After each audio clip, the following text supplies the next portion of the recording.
Friends, welcome back to my channel. देखिए, परसों physics का पेपर है, अप्लाइड फिजिक्स फर्स्ट का, मंगलवार को। ठीक है, उसके रिगार्डिंग जो इम्पोर्टेंट टॉपिक है उसका एक वीडियो बनाया जा रहा है।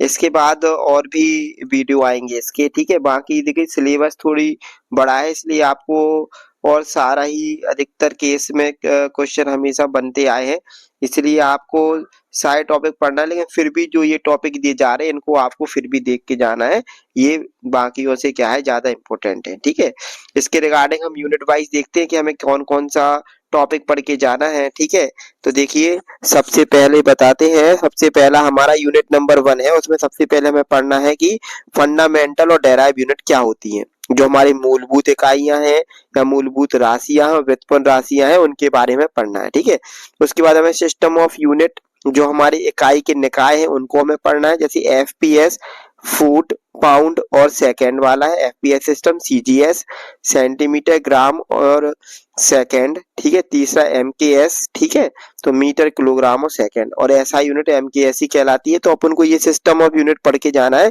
और सिस्टमैटिक और रैंडम एरर दोनों पढ़ के जाना है। सिस्टमैटिक एरर और रैंडम एरर क्या होती है, ठीक है, उनको भी पढ़ना हमें। और जब भी आप क्वेश्चन देखें तो एक बार इंग्लिश में जरूर देख ले, ताकि आपको पता चल जाए कि हिंदी में नहीं बनेगा तो इंग्लिश के टर्म्स तो हम पता हो तो उसको आप लिख सकते हो आराम से। ठीक है, बाकी और भी एब्सोल्यूट एरर हैं, ठीक है, उनके ऊपर न्यूमेरिकल आते हैं, वो ऑलरेडी डले हुए हैं वीडियो में, तो आप उसको जाके फिजिक्स की प्लेलिस्ट से जरूर देख ले। बार बार कहा जा रहा है कि फिजिक्स की प्लेलिस्ट जरूर देख के जाएं, आपको जरूर से एग्जाम में हेल्प होगी।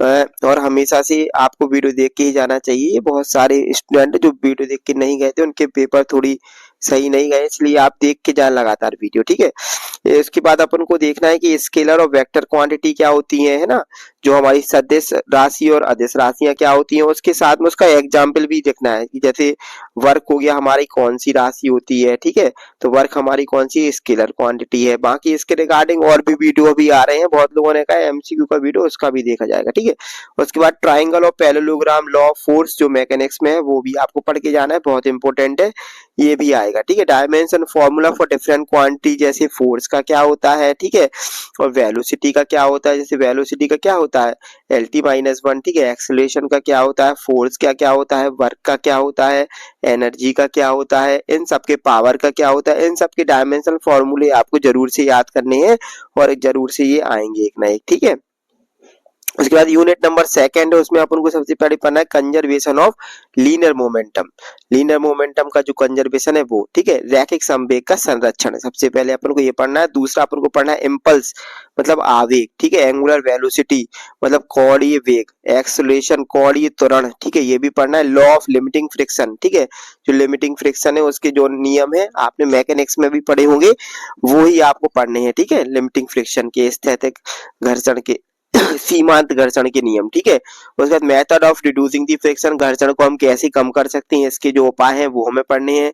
लीनियर वेलोसिटी, एंगुलर वेलोसिटी, जो रैखिक वेग है और कोणीय वेग है, इनके बीच में संबंध क्या होता है, v बराबर क्या होता है आर ओमेगा, इसका डेरिवेशन ऑलरेडी डला हुआ है प्लेलिस्ट में, उसको भी आप जरूर देख के जाएं। ठीक है, उसके बाद सेंट्रीफ्यूगल एक्शन क्या होता है, सेंट्रीफ्यूगल फोर्स और सेंट्रीपिटल फोर्स, ठीक है, अपकेंद्री बल और अभिकेंद्री बल दोनों में अंतर जरूर से पढ़ना है।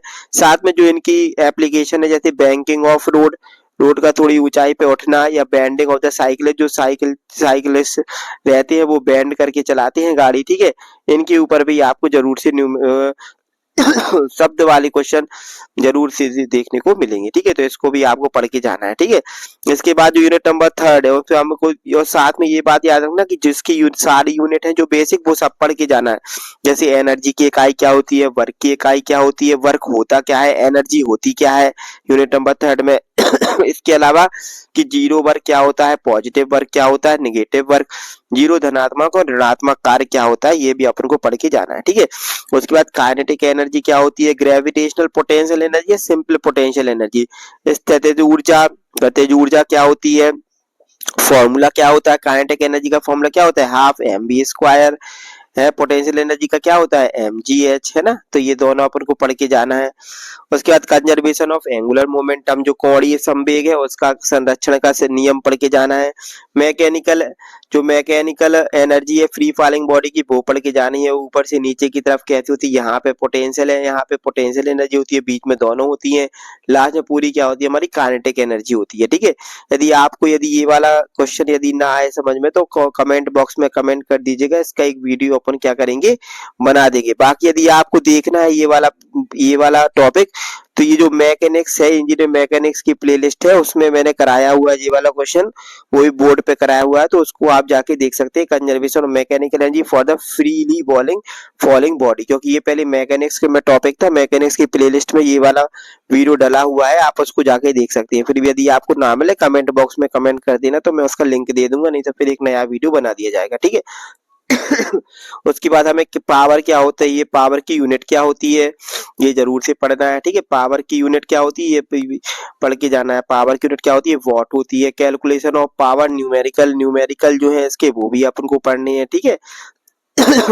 उसके बाद जो यूनिट नंबर 4 है, उसमें अपन को पढ़ना है कि इलास्टिक बॉडी क्या होती है। सबसे पहले ये तो पढ़ना ही कि इलास्टिक बॉडी क्या होती है, प्लास्टिक बॉडी क्या होती है, स्ट्रेस क्या होता है, स्ट्रेन क्या होता है। ठीक है, ये प्रतिघात और प्रतिबल क्या होता है, ये अपन को पढ़ना है। उसके बाद जो हुक्स लॉ होता है, वो within the elastic limit stress directly proportional to strain होता है, ये कहलाता है हमारा क्या हुक्स लॉ, इसको पढ़ के जाना। उसके बाद स्ट्रेस स्ट्रेन जो डायग्राम बनता है, वो भी हमें पढ़ के जाना है। स्ट्रेस स्ट्रेन डायग्राम का भी वीडियो डाला होगा। ठीक है, तो वो भी अपन देख लेंगे, है ना। तो स्ट्रेस स्ट्रेन का डायग्राम भी अपन को पढ़ के जाना है। उसका सरफेस टेंशन क्या होती है, ये पढ़ के जाना है। ठीक है, सरफेस टेंशन की इकाई क्या होती है, ये भी पढ़ के जाना है। ठीक है, उसके बाद डेफिनेशन क्या होती है, इसके एप्लीकेशन, जैसे वर्षा की बूंदें गोलाकार क्यों होती हैं, ये सारा वीडियो डला हुआ है। यदि कोई बॉडी को स्टील रबर से ज्यादा इलास्टिक क्यों होती है, ये भी डला हुआ है। ठीक है, बर्तन, कोई कांच का गिलास है, वो जब धरती पे गिरता है तो टूट जाता है, कारपेट पे गिरता है तो नहीं टूटता है, ये वाला आंसर भी डला हुआ है। तो आपके जो इम्पोर्टेंट फिजिक्स के क्वेश्चन है, जो लेटेस्ट आप प्लेलिस्ट में देखोगे, उसमें सारे क्वेश्चन कराए हुए हैं, वो आप जरूर से देख के जाएं। ठीक है, नए और पुराने सिलेबस से कुछ नहीं है, अधिकतर पूरा 95% सिलेबस क्या है आपका सेम ही है।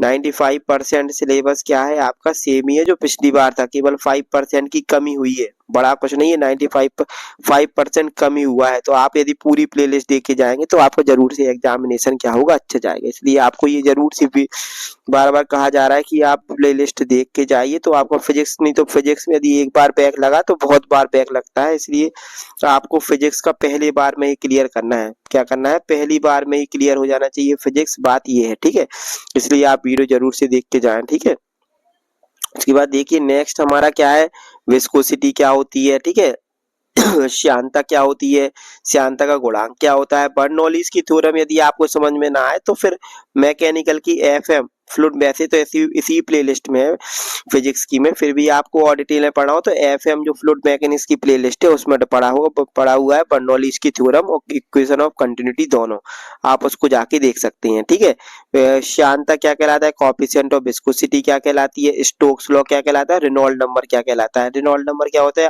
R equal to rho v d upon mu. ठीक है, ये फॉर्मूला होता है उसका रेनॉल्ड नंबर का। रेनॉल्ड नंबर 2000 से कम होगा तो क्या होता है, लैमिनार फ्लो। ठीक है, याद रखना है ये चीज। ठीक है, तब और टर्बुलेंट फ्लो कब होता है, तो लैमिनार और टर्बुलेंट फ्लो एक इंपॉर्टेंट चीज है इसमें जो नहीं है अभी। लैमिनार फ्लो भी हमें पढ़ना है क्या कहलाता है, और टर्बुलेंट फ्लो क्या कहलाता है, ये भी पढ़ना है। ठीक है, लैमिनार और टर्बुलेंट फ्लो भी पढ़ना है क्या कहलाता है। ठीक है, रेनॉल्ड्स नंबर क्या कहलाता है, ये पढ़ना है। स्टोक्स का लॉ भी पढ़ना है, और विस्कोसिटी और कोएफिशिएंट ऑफ विस्कोसिटी तो अलग है, वो भी आपको पढ़ के जाना है। ठीक है, इसके बाद यूनिट नंबर 5 है, तो यूनिट नंबर 5 यदि कहा जाए तो यूनिट नंबर 5 तो वैसे पहले तैयार करनी चाहिए। पहले ये स्केल्स ऑफ टेम्परेचर कि हम केल्विन है, डिग्री सेंटीग्रेड है, फ़ारेनहाइट है, आपस में कैसे बदलते हैं एक दूसरे को। डिग्री सेल्सियस को केल्विन बदलना तो +273.15 करते हैं, है ना। उसके बाद इनके बीच में रिलेशनशिप जरूर पढ़ के जाना है। और मोड ऑफ हीट ट्रांसफर पढ़ना है, कंडक्शन, कन्वेक्शन और रेडिएशन। 100% क्वेश्चन आएगा कंडक्शन, कंडक्शन, कन्वेक्शन और रेडिएशन से, ठीक है। मोड ऑफ हीट ट्रांसफर जरूर से पढ़ के जाना है, ठीक है, बहुत इंपॉर्टेंट है। उसके बाद अपन को क्या पढ़ना है, ये इसमें से कोफिशिएंट ऑफ लीनियर एक्सपांशन, बहुत बहुत इंपॉर्टेंट है। Coefficient of linear expansion, surface expansion and cubical expansion और relationship among them. Linear surface के बीच में आ सकता है, तीनों के बीच में रिलेशनशिप आ सकता है।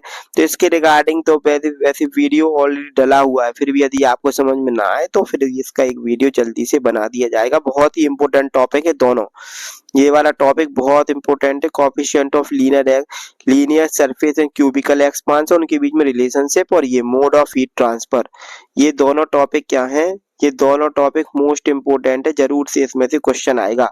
कोफिशिएंट ऑफ थर्मल कंडक्टिविटी भी बहुत इंपॉर्टेंट है, एक बार इसका न्यूमेरिकल आ चुका है, ठीक है, तो आप इसको भी पढ़ के जाएं, बहुत जरूरी है ये। इसके बाद जो अब अगर अपन देखें कि आपका पेपर आना कैसा है, तो देखिए पेपर आपका कैसा आना है कि 5 तो आने हैं एमसीक्यू, ठीक है, 5 आने हैं तुम्हारे फिल इन द ब्लैंक्स आपके, ठीक है, फिल इन द ब्लैंक्स आएंगे, या मैच द कॉलम आएगा, या मैच द टेबल आएगा, ठीक है, match the column of the table, ठीक है, ये आना ही है। उसके बाद जो प्रत्येक यूनिट है, अब आपकी 5 यूनिट बची, तो प्रत्येक से 10, प्रत्येक से यहाँ पे कितने क्वेश्चन नंबर का आना है, 10 नंबर का। तो वैसे ही चलना है 4+6, एक क्वेश्चन 4 का, एक 6 का। छोटे छोटे आएंगे तो क्या करें, 2+2+6 हो जाएगा, ऐसा मतलब 10-10 नंबर के आने हैं, ठीक है। और 5 यूनिट है तो 50 नंबर जो होगा, 10 नंबर का एमसीक्यू आना है, 10 नंबर का फिल इन द ब्लैंक्स या मैच द कॉलम आएगा, ठीक है। तो पेपर तो ठीक है, बाकी आपके लिए एमसीक्यू और मैच द कॉलम का भी एक वीडियो बना दिया जाएगा, आप जरूर से वीडियो को शेयर कर दें, है ना, और चैनल को भी सब्सक्राइब कर लें, और भी आपके जो फ्रेंड्स हैं सभी के साथ इसको शेयर कर दें, ठीक है, चैनल को सभी के साथ शेयर कर दें, सभी को इसमें फायदा होगा। इसके बाद और भी वीडियो आएंगे, अभी फिजिक्स का पेपर परसों है, आपको कल डाल दिया जाएगा, और भी वीडियो इसके रिगार्डिंग, ठीक है। जो लोग बोल रहे हैं कि स्टूडेंट की एमसीक्यू का, तो उसका भी देख रहे हैं, वो भी आपको जल्दी से जल्दी अपलोड कर दिया जाएगा, इसलिए आप चैनल पे बने रहें और वीडियो को जरूर से शेयर कर दें, चैनल को भी शेयर कर दें सभी के साथ, ठीक है, सब्सक्राइब करें, नोटिफिकेशन जरूर ऑन कर लें। बहुत, इसके बाद फिर मैथ का पेपर है, मैथ के लिए भी बहुत इंपोर्टेंट टॉपिक आएंगे, ठीक है। चैनल देखने के लिए बहुत बहुत धन्यवाद। जय श्री राम। अगला वीडियो बहुत ही जल्द आएगा, ठीक है, धन्यवाद।